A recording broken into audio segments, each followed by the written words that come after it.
значи дека јас како битолчанец навистина сум многу возбуден, многу ме гибала песна и сеќавањето на битола сеќавањето и бидејќи сме во друштво со Јово Велјановски, една друга песна не ме остава.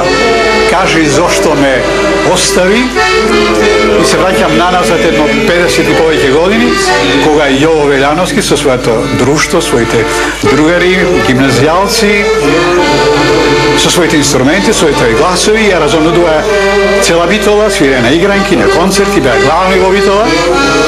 И тогаш јас известно време представив во битола и на радио битола имав таа чест и таа прилика и таа радост да ги пласирам тие нивни песни први. Тие се најде во една ситуација да можат да, односно после времето, да напишат песни, односно да испеат песни на македонски јазик. Првите чекори ги направи Јово Велјановски. Од тој репертоар неколку странски песни, најповеќе како му фати окото за Кажи зошто не остави, бидејќи талентиран и за стихови, за музика, чинам дека на еден здив, во еден здив ги напише зборовите за Кажи зошто ме остави. Во тоа нивно друштво членуваше и пееше со нив и Никола Ахтовски, Боби. Му се допадна песната, покрај другите, но особено ова, и почна да лансира. Најпрвин во битола, не плени ситела песна, по битола дојде Скопје, со таа песна и ние дојдевме во Скопје, аз во радио телевизија, односно во радио Скопје, Боби Автовски дојде во Скопје, во радио Скопје и од програмите, преку програмите на радио Скопје, таа стана вистина и македонски шлагер и југословенски шлагер.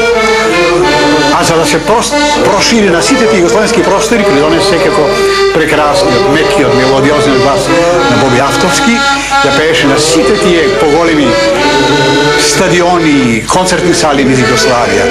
Тука е Јово Велјановски, нашиот Јово. Со песната живе неколку децени, живеат спомените на него, на тие часови, на тие дони, кога ги напиша зборовите за Кажи зошто ме остави. Да не опишам повеќе таа атмосфера на битола, да се задржам малку повеќе на песната. Ме зачуди и се уште ме чуди, малку ме возбудува во тие први години, уште ненормиран македонски литературен јазик, тој со едно чувство за јазик, за верс, за музички текст, го напиша тој текст кај што не може на ниеден акцент да му се стави примедба. Сите, еве, да, дури и римата, и римите што ги откриваше му беа погодини, така што се уште живе, се уште актуелно. Кажи зошто не остави, а не остава. Ова песна не остава. Потоа јас преку радио Скопје на моите топ листи, таа живееше со полн живот, за неа се гласаше, водеше на топ листи.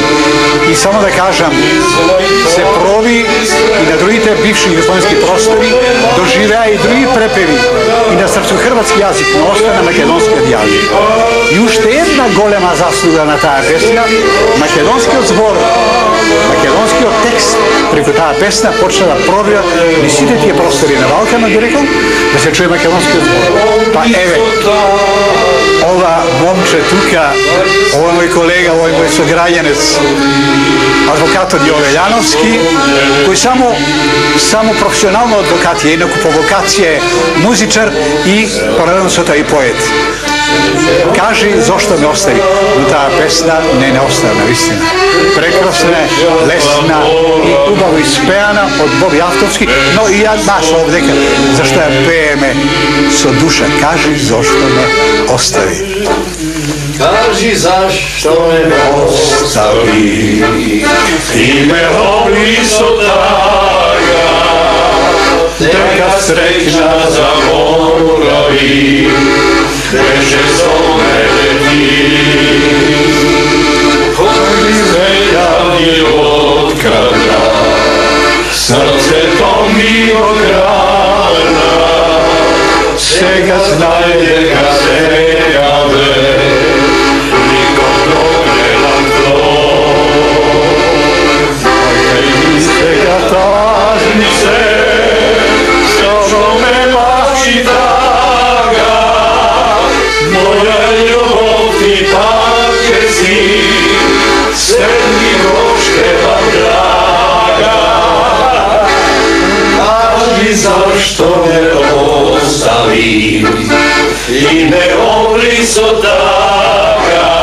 Poveke od 5 deceniji, poveke od 5 deceniji se pela pesma i mislamo da se pe ušte mnogo deceniji i imето на Јово Велјановски како автор на зборовите на текстот на вистина ќе биде актуелно и не забора.